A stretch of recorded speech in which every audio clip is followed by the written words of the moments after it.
So,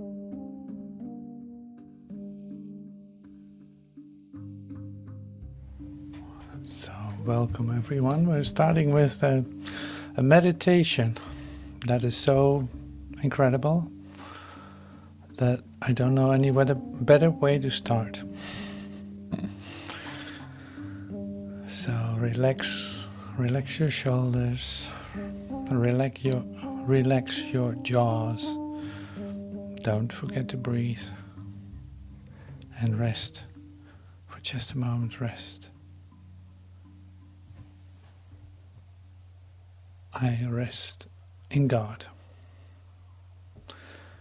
This thought will bring you to the rest and quiet, peace and stillness,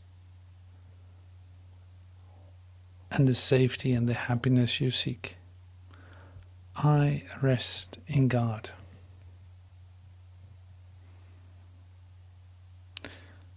This thought has power to wake the sleeping truth in you, whose vision sees beyond appearances to that same truth in everyone and everything there is. Here is the end of suffering for all the world and everyone who ever came, and yet will come to linger for a while. Here is the thought in which the Son of God is born again to recognize himself. I rest in God. I rest in God.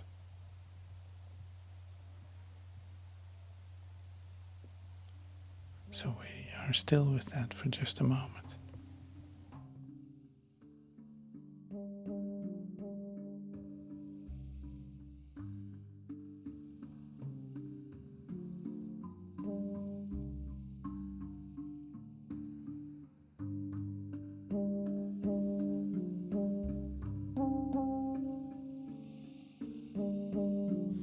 Je repose en Dieu.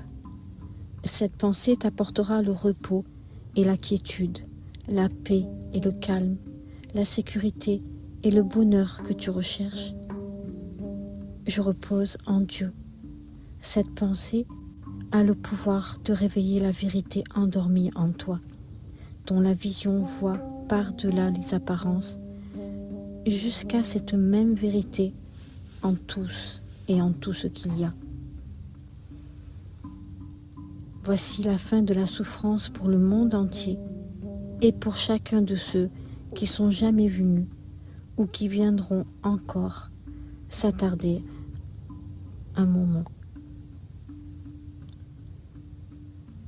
Voici la pensée dans laquelle le Fils de Dieu est né à nouveau pour se reconnaître lui-même.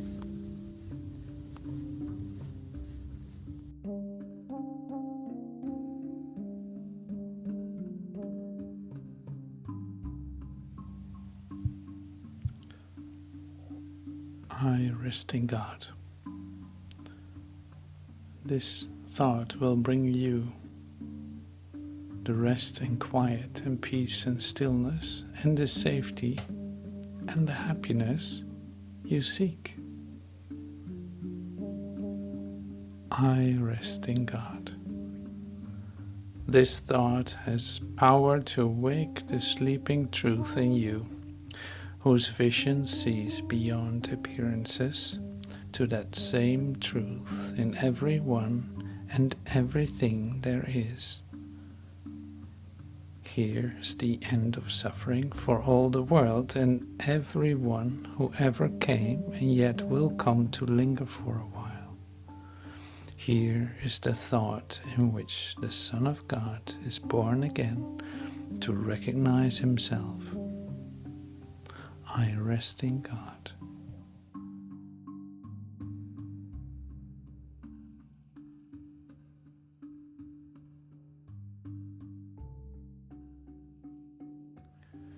Take time It's like take time to love your God with all of your heart.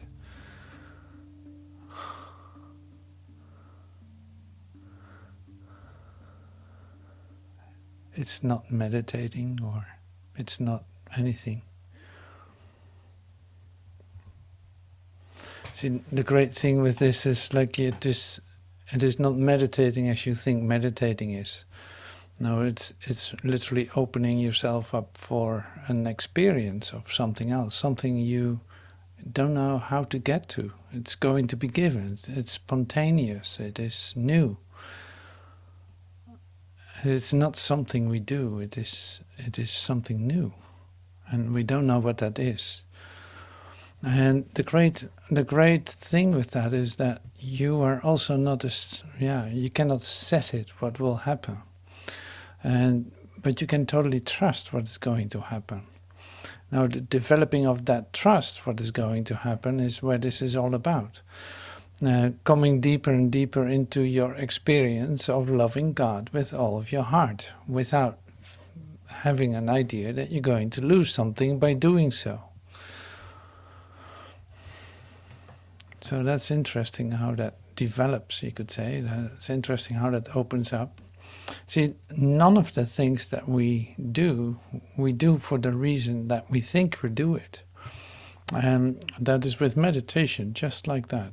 That is exactly the same. You don't know what meditating is. You don't know what it is to rest in God.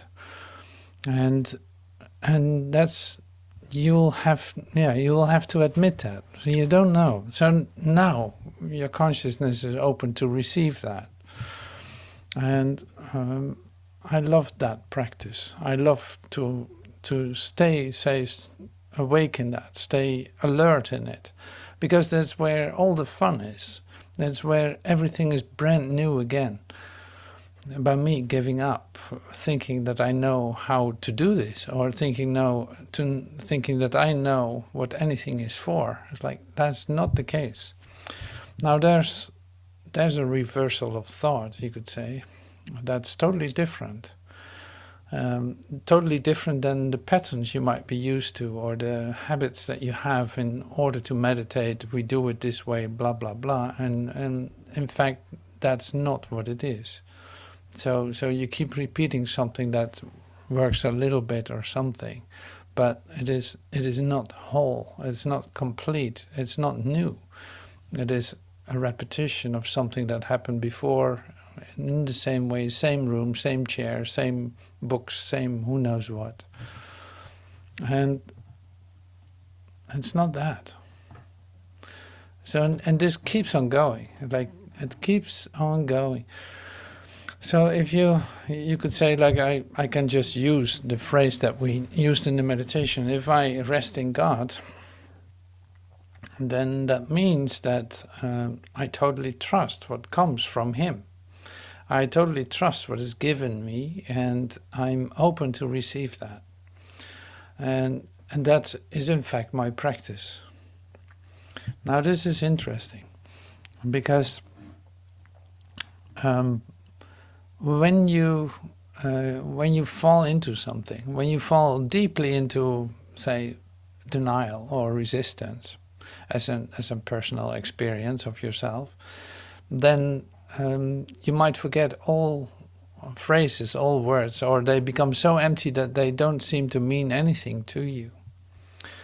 And then for you to come out of that, because that's what we're talking about, to come out of it can be quite something. If you try to do it yourself, if you try to make some sense to the things that are occurring, if you think that you need to make sense of what is happening in your life, in this world, in relationships, in all of this, if you really try to make some sense out of that, then you're going to be busy with that for a long time, and it will not give you the answers.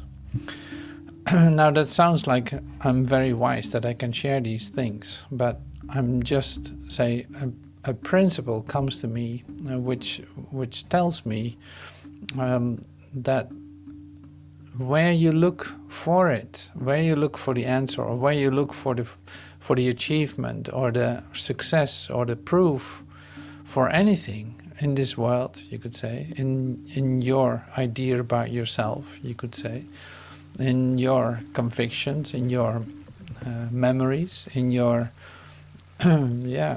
trust in yourself as you see yourself. It can never be found there. And you have looked for it, and you have tried to make it work, and you have trusted your own ways, and you have done all these things. But they gave you, in fact, always more problems, different problems, or a continuation of misery, or a continuation of pain or limitation. So, and how did that come? Is that a failure of you? Are you not doing the exercises well? Are you not meditating right? Are you not... See, you started to doubt yourself in the process. Like, am I doing something wrong? Or what is this? Nothing seems to work. And exactly there is where the admission is of, this is not going to work. Like this, what you see as yourself in a world, in a certain practice, even having an idea of that your spiritual practice will help you in this world or in your life or in the ways that you develop yourself, will not work. Not the way that you think it will work. So that's good to know. So you could say it is really like the opposite way. If you admit that it doesn't work, then you fall into a certainty that you were looking for in the first place.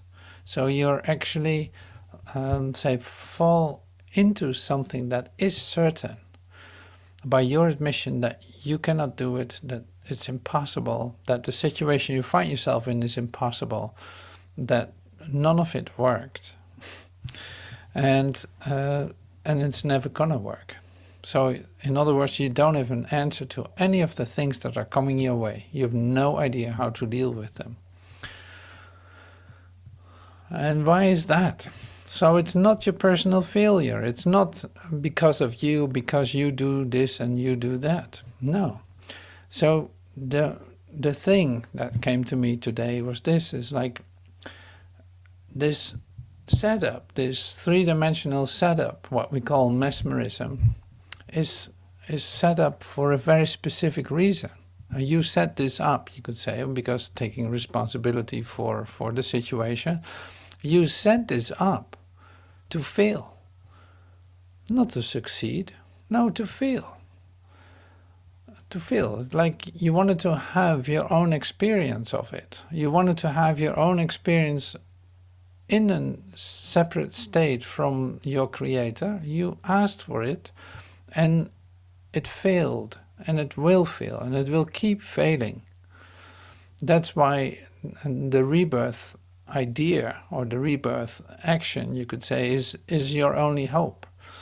Because nothing else will work. Because this place that you invented, you could say, is made to fail, is made not to work. Now, that's a great discovery, in fact, and it's great to look at it, to practice it, and to come back to it, and to actually see it, and recognize it in the situations that you find yourself in.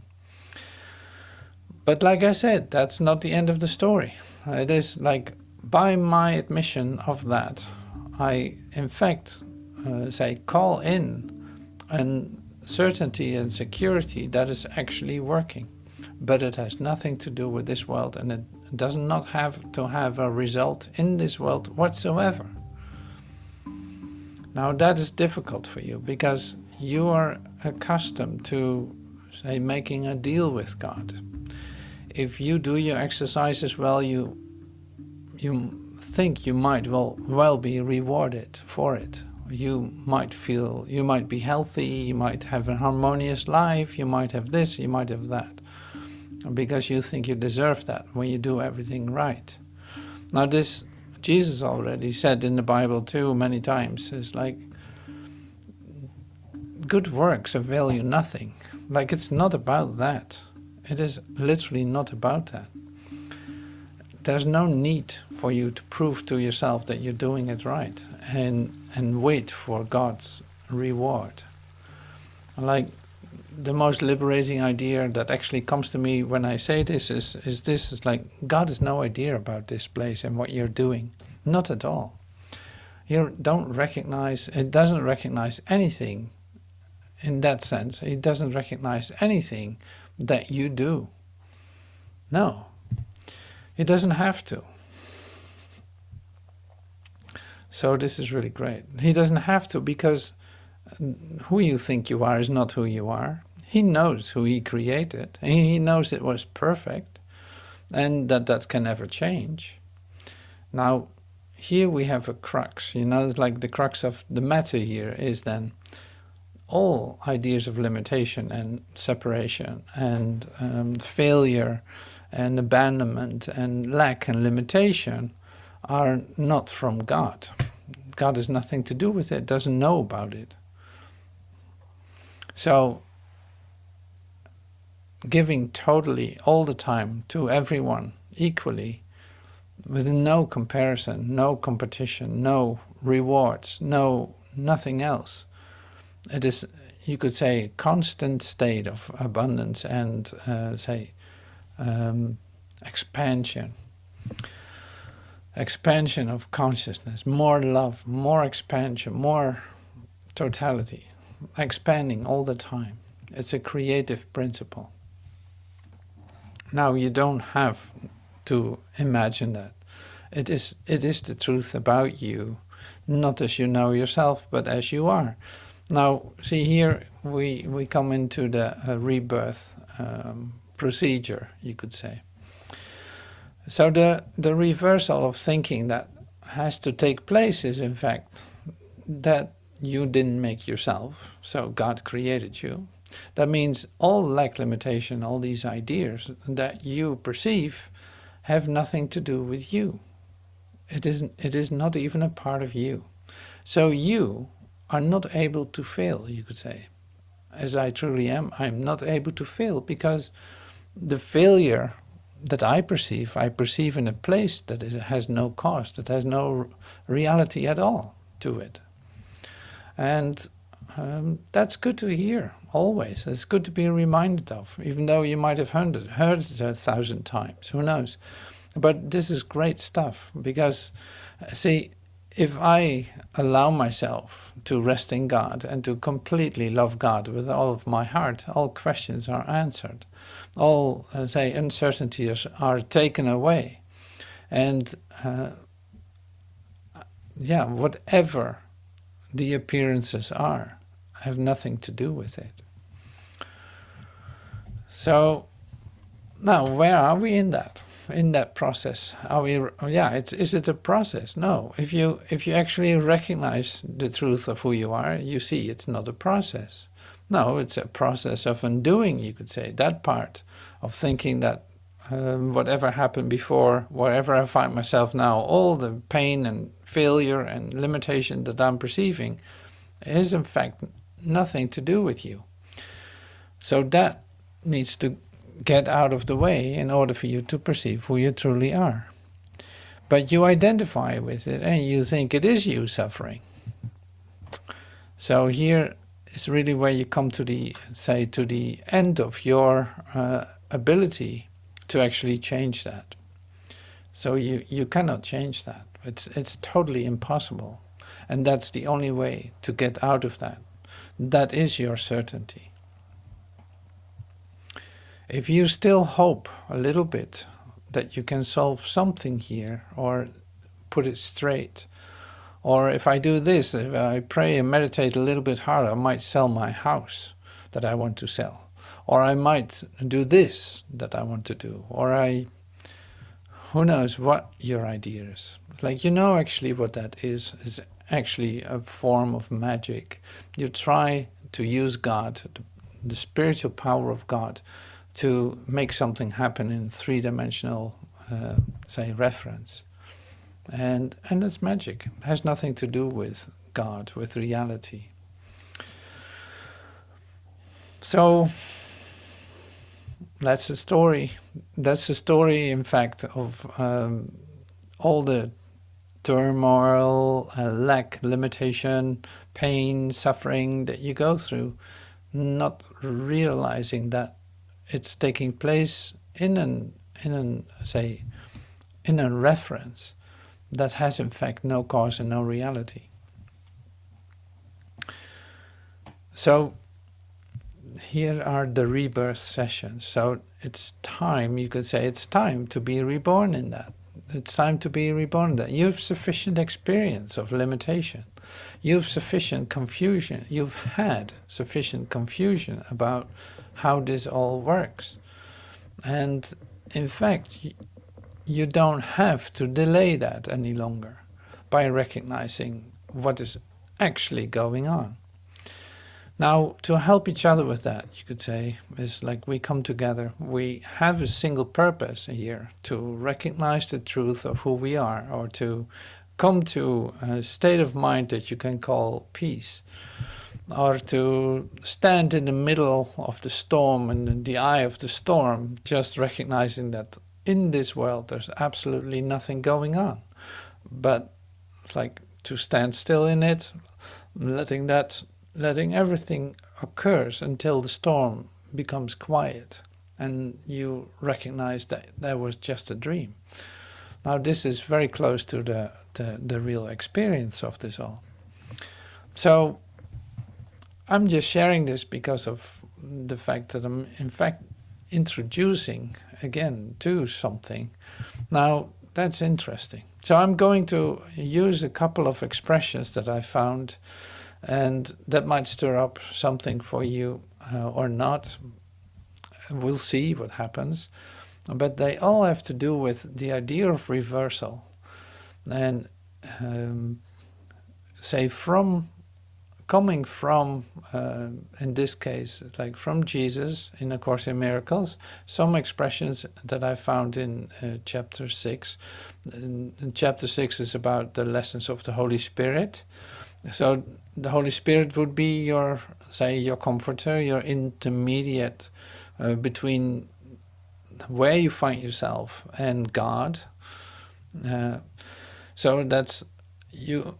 Another word for that is like your own right mind, where you actually receive answers and receive the inspiration, because it's spirit, like the inspiration to do, to not do, to be still, to receive, to listen, to do all the, say, activities, in fact, that we are practicing in these rebirth sessions.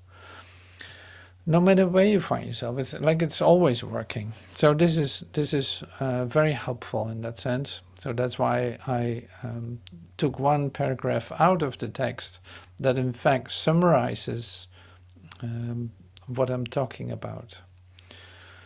Because it is like there's a way out of this, and you know this, like there's a way out of it. And the lessons that we learn are lessons that we keep repeating until we have learned them. Now, if you could get some instruction, in fact, in what to do or what your action of mind should be, that would be so great and so helpful. Now, you receive those. You have received those, but you might have forgotten them. Now, here's then the reminder for that. So I start with one of the miracle principles that is related to reversal, and then I say hop over to chapter 6. So here's the miracle principle.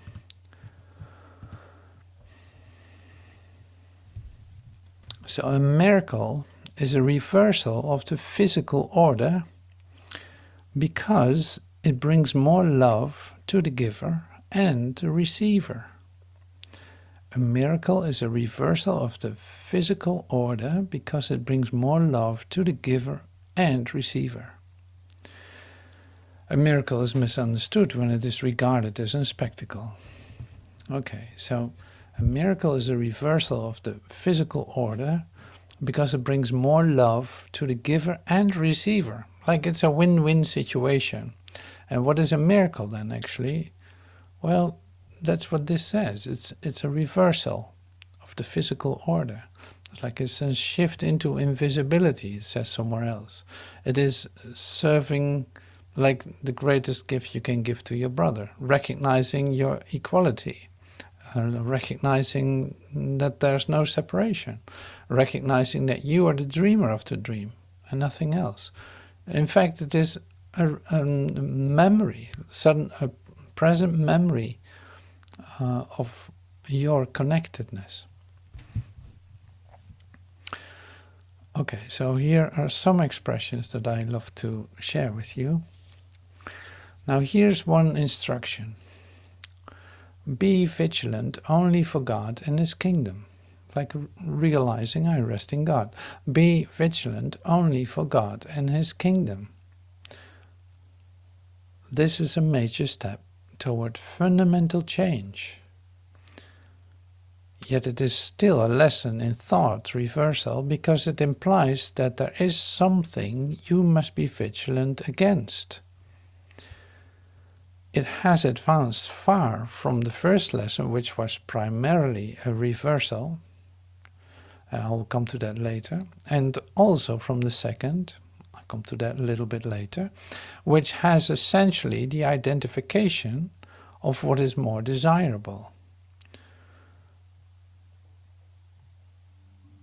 So the first lesson is to have, give all to all. To have, give all to all. That's the first lesson. So it's an action of mind. Here also, be vigilant only for God and His kingdom. Well, say at least try it for a day and see what happens. To have, give all to all. Don't hold back. Don't stop yourself from giving. Don't hold back. So here, be vigilant only for God and His kingdom. So where is that happening? Is that happening in this world? No. No, it is happening in you. So that is going to be your focal area. Like you're going to focus on that. Be vigilant only for God and His kingdom. Don't try to look for anything outside of you that will fulfill you, because it will not work. It's the same if you think you can find a solution here without giving it completely to God, to Spirit, you could say, then this lesson will come back to you.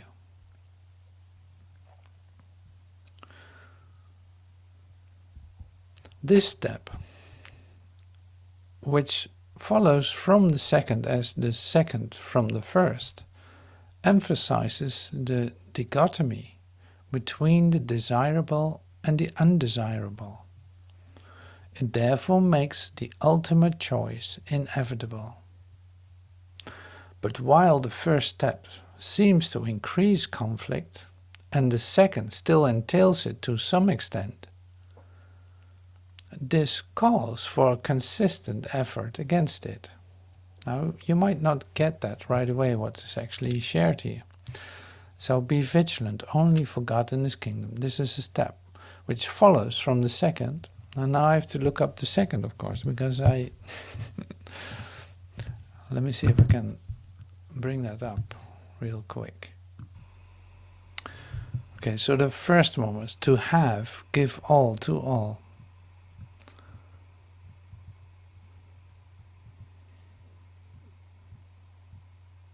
To have peace, teach peace to learn it, demonstrate peace to learn it. To have peace, teach peace to learn it.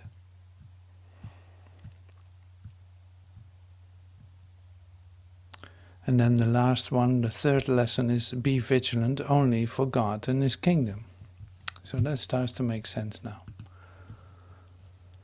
Be vigilant only for God and His kingdom. So this is a major step toward fundamental change, yet it is a lesson in thought reversal because it implies that there's something you must be vigilant against. Now this is what actually do you have to be vigilant against? That's then the question. Like what What do you need to be vigilant against? Yeah.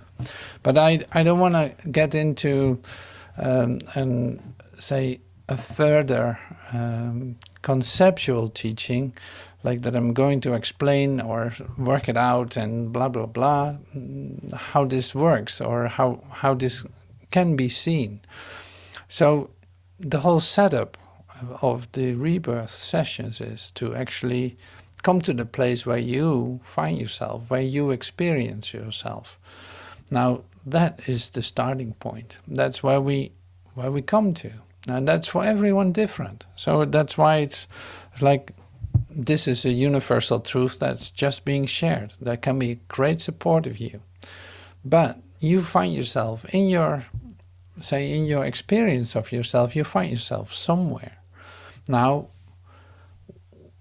it's like, okay, where is that? Where's that? Where does the idea of reversal come to you? Like maybe you have found some biblical expressions or some text or a poem or who knows what that came to you with the whole idea, say literally to inspire you, to support you in this process, in this happening.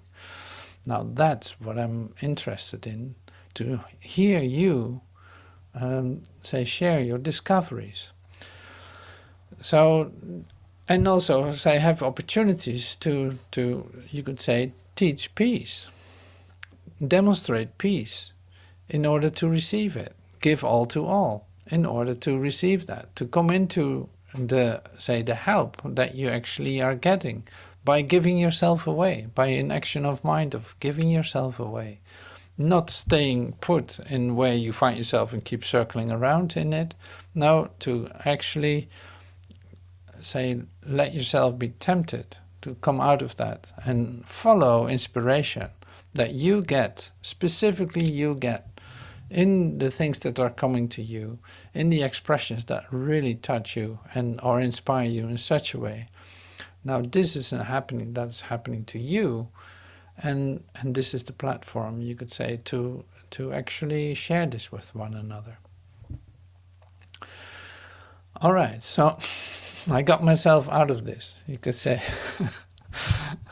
because I thought like, no, I cannot go into this too much. No, I don't want to. No, I don't want to, because I don't want this to be something of me in that sense. I don't want to share my experiences with it. No, I want to hear about yours. I want you to see your inspiration. That what makes your eyes shine. That what makes your eyes tear.